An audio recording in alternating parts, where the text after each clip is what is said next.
Olá, começa mais um Vitalidade aqui pela TV Câmara NH. Hoje conversamos sobre a campanha Junho Vermelho e a importância da doação de sangue para salvar vidas. Dados do Ministério da Saúde de 2022 revelam que 1,4% da população brasileira doa sangue regularmente nos hemocentros do Sistema Único de Saúde, o SUS. Nosso bate-papo é com a médica Silvia Bueno Garofalo, doutora em cardiologia pelo Instituto do Coração. Ela também é professora aqui da nossa Universidade Fevale. Professora, seja muito bem-vinda aqui pela primeira vez nos estúdios da TV Câmara. Obrigada, muito feliz por estar aqui contribuindo, com esse tema tão importante sobre a saúde. Aqui em Novo Hamburgo, eu já vou começar falando, diversas vezes a gente conversou aqui no nosso programa, no Vitalidade, durante a pandemia de forma virtual, fomos até o Hemovida, que é a nossa referência aqui em Novo Hamburgo, Então, para os telespectadores saberem que aqui em Novo Hamburgo, então, a doação de sangue ela pode ser feita no Hemovida, que é localizado no Hospital Regina, e que todas as doações são realizadas mediante agendamento pelos telefones 3581-5241 e 3035-5388. E que mais informações sobre agendamento, horários, preparativos podem ser obtidos diretamente pelo Instagram no @hemovidanh. Começando agora, então, a falar um pouquinho sobre esse processo todo de doação de sangue. Professora, quem está apto, então, a praticar esse gesto de solidariedade? Então, felizmente, a maioria das pessoas está apta, porque o que é necessário para doar sangue? A gente está num bom estado de saúde, sem doenças agudas, não ter doenças crônicas, e se pode doar a partir dos 16 anos até os 69 anos, sendo que até os 18 precisa ter um representante legal acompanhando, o menor de idade, e a partir dos 60, a primeira doação deve ser feita até os 60 anos. Tem alguns impeditivos que são permanentes, como doenças crônicas, daí gostaria de lhe perguntar algumas, tipo as hepatites, a toxoplasmose e as doenças autoimunes, se entram nesse rol de doenças, E outros impeditivos, tipo tatuagem, bebida alcoólica. Aqui a gente tem a alimentação adequada, não ter se alimentado de forma com alimentação muito gordurosa. Então, para a senhora detalhar um pouquinho mais. Então, perfeito. Então, tem alguns impeditivos que são inabilitam o paciente a fazer a doação em qualquer momento, que são justamente como tu falaste, são as doenças crônicas. Por exemplo, pacientes que usam insulina, diabéticos, não podem doar. Pacientes, então, com portadores de HIV, portadores, então, de doenças virais como hepatite, pacientes que tiveram malária. E tem algumas situações que requerem daí um tempo de observação para aí eles poderem fazer a doação. Por exemplo, tatuagem, que pergunto, tatuagem e piercing, aproximadamente 12 meses, tá? Isso é tudo bem regulamentado, e quando o doador chega no hemocentro, tudo isso é bem questionado, porque tem que seguir um protocolo de segurança, Eles passam por uma entrevista prévia. Uma entrevista, e tem uma portaria do Ministério da Saúde de 2016 que tem bem regulamentado, então são vários quesitos que são questionados nessa entrevista, e é importante que o paciente seja bem honesto, e exponha realmente a sua situação de saúde para não pôr em risco o receptor, Então, quanto ao piercing e tatuagem, isso se respeita um intervalo de 12 meses, aproximadamente. Aqueles que usam piercing na língua, por exemplo, aí eles têm que retirar o piercing para poder doar e aguardar por volta de 3 meses para poder fazer a doação, tá? Quanto à bebida alcoólica, se recomenda que pelo menos 48 horas antes da doação não ingira a bebida alcoólica, e bem como alimentação muito pesada, Então, o paciente, por um lado, não deve estar em jejum para fazer a doação, para não ter nenhum mal-estar durante a coleta, mas, ao mesmo tempo, não pode ter feito uma alimentação muito rica em gorduras e proteínas, enfim, pelo menos 6 horas antes da coleta. E a toxoplasmose que eu tinha lhe perguntado, tem alguma referência sobre essa doença? A toxoplasmose também inabilita daí os pacientes a fazerem a doação, né?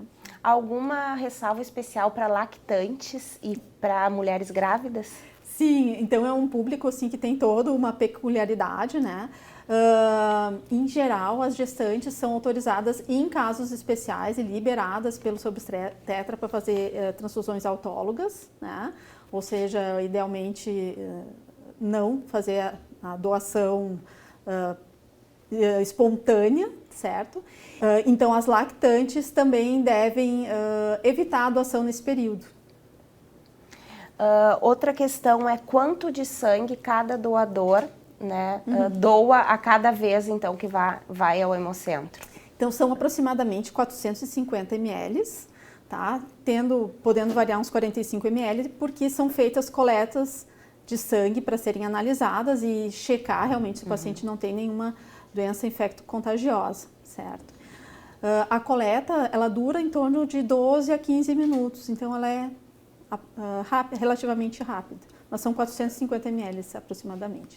E quais os cuidados que esse doador ele precisa ter depois da doação, né? A gente sabe que é garantido por lei que uma ou duas vezes por ano ele possa se ausentar do trabalho para fazer essa doação. Não sei se a senhora tem o dado mais correto, mas qual é o ideal? É repouso, que se alimente bem, né? Quais são as dicas, então, pós a doação? Então, depois que o paciente faz a doação, o doador, né, ele fica em torno de 15 minutos em observação ali no hemocentro.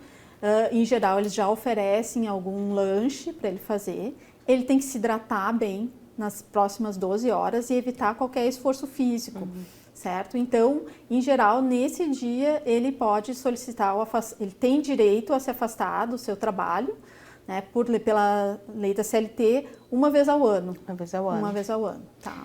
E a diferença de doação, por exemplo, se homem e se mulher, os homens podem doar mais que as mulheres durante o ano? Mais então, vezes? os homens podem doar em torno de 4 vezes ao ano e as mulheres em torno de 3 vezes.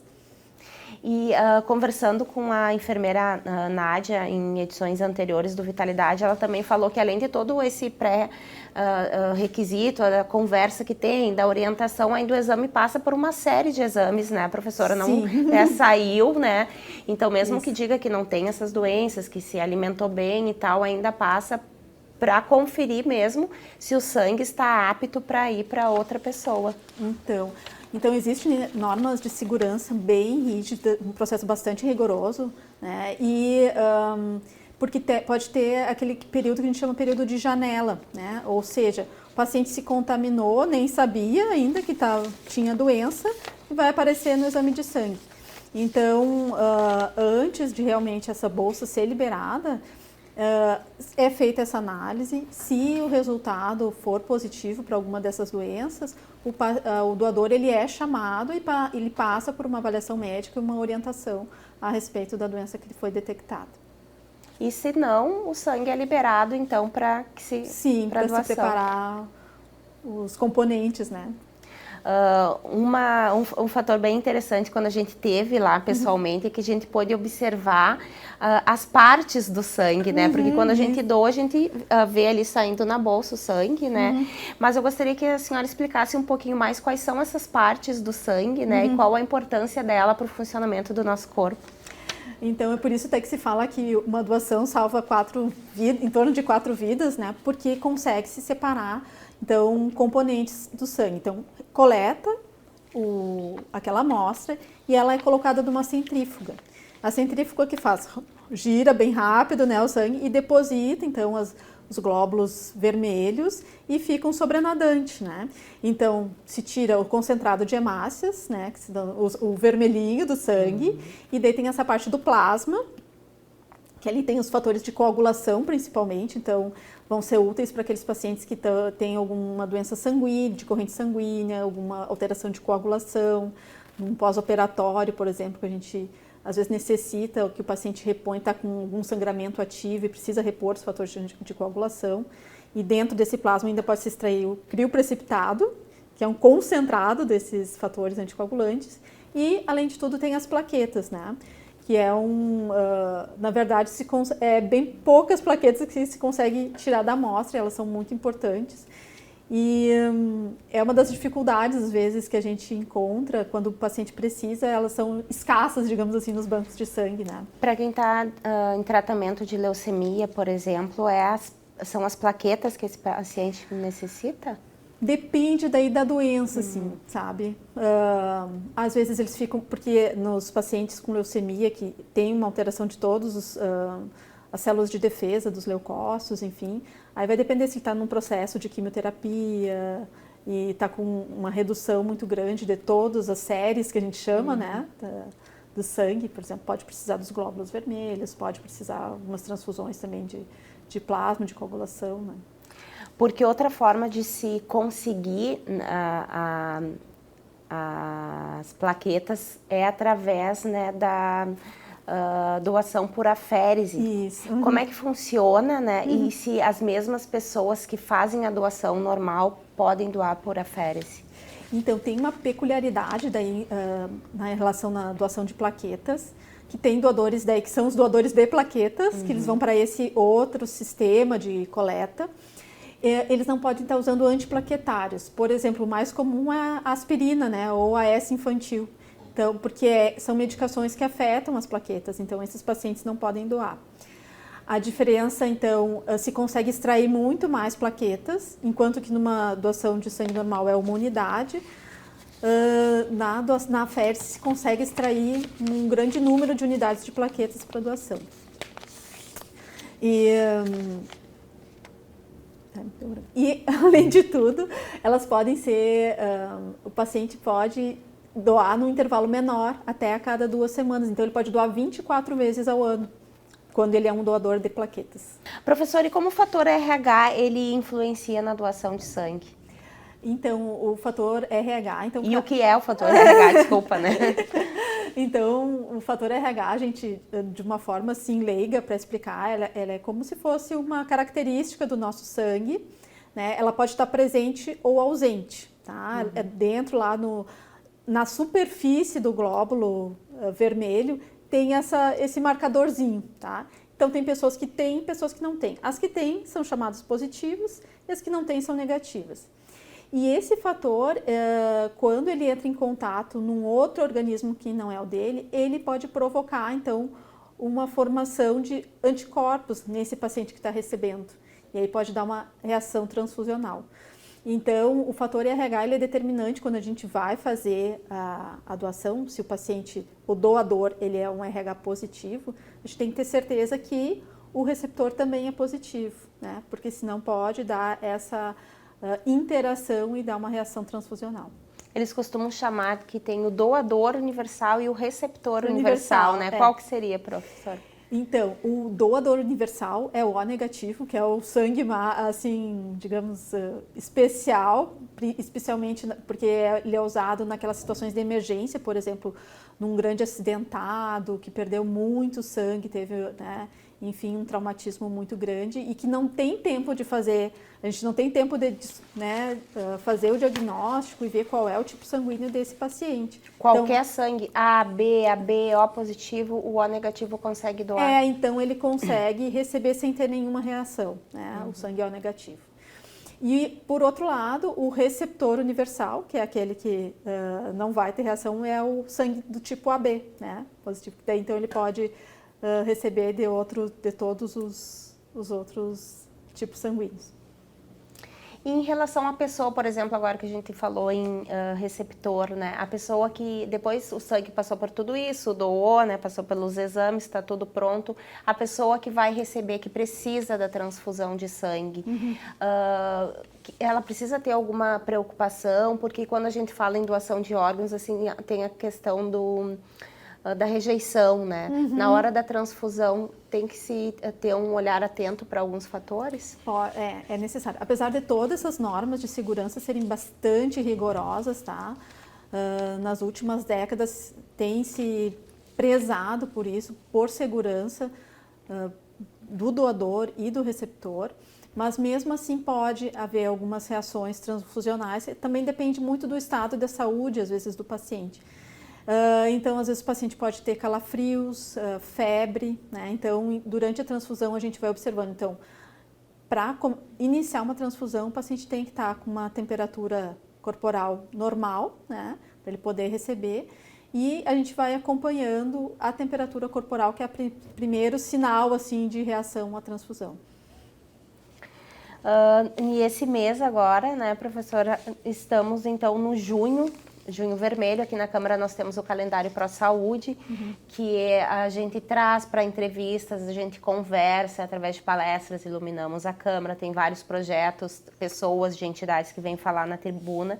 Então, sobre a importância dessas temáticas. Agora em junho temos o junho vermelho, a senhora que é cardiologista, né, em setembro tem das doenças cardiovasculares, que é setembro vermelho, e assim uma infinidade de outras campanhas. Então, gostaria que você falasse um pouquinho qual a importância da gente trazer, então, para o grande público essas informações, porque muitas pessoas ainda têm um certo receio, seja da agulha, seja né, da quantidade de sangue, de como é que vai ser a recuperação depois. Né? Então, trazer um pouquinho, desmistificar um pouquinho esse tema e trazer um pouco da importância dessa campanha.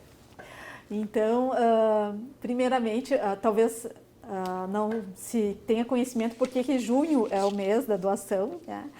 Porque é um dado interessante, porque vem em julho, que são o mês das férias, né, de inverno, acontecem muitos acidentes, infelizmente, né, nas estradas, e é no momento que se mais necessita de sangue, né, às vezes para esses pacientes críticos, e ao mesmo tempo é o mês que cai as doações, né? Então, no junho, seria muito importante nesse mês aumentarem as doações para a gente aumentar a reserva dos bancos de sangue para o mês de julho, né, onde a demanda é muito alta.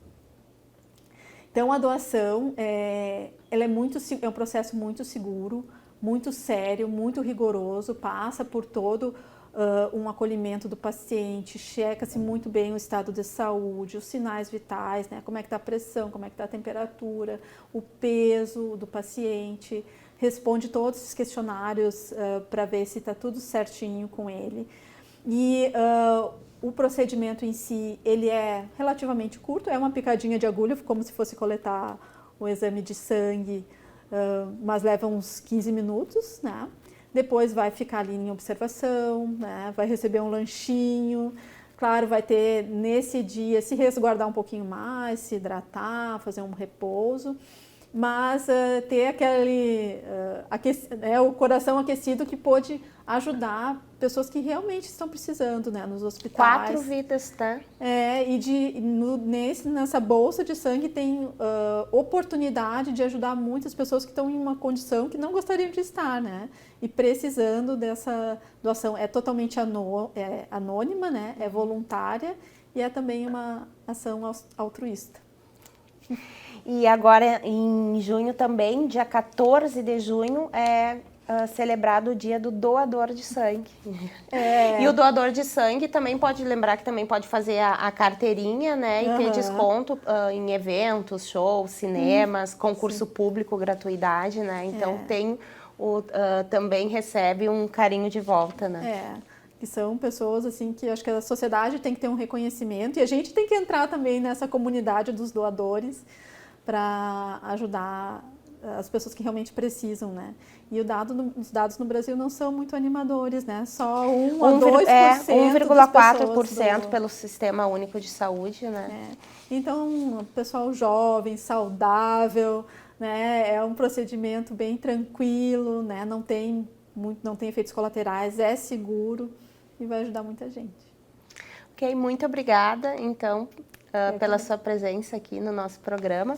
Vou falar mais uma vez, então, sobre o Hemovida, que é aqui de Novo Hamburgo, né? Então, para saber mais informações, entrar no Instagram, @HemovidaNH. As doações são feitas no Hospital Regina, que é aqui na Avenida Maurício Cardoso, agendar pelos telefones 3581-5241, que aparece aqui na tela, 3035-5388, e as doações ainda estão sendo realizadas ainda pelo turno da manhã. Mas se entrar em contato tanto pelo Instagram quanto pelo telefone, eles vão estar trazendo as informações de como realizar bem certinho esse processo. Professora, muito obrigada pelas suas contribuições, pelas suas explicações, por desmistificar alguns assuntos que às vezes as pessoas ainda têm receio, e por falar da importância desse tema aqui conosco. Muito obrigada. Chegamos ao fim de mais um programa sobre saúde e qualidade de vida. Nossa conversa foi com a cardiologista e professora da Universidade Fevale, Silvia Bueno Garofalo. O Vitalidade, que trouxe mais informações sobre a campanha Junho Vermelho e doação de sangue, será reprisado aqui pela TV Câmara, canal 16 da Claro, e também está disponível em nosso canal do YouTube. Nos acompanhem pelas redes sociais, facebook.com/CâmaraNH e @CâmaraNH no Instagram e no Twitter. Até a próxima!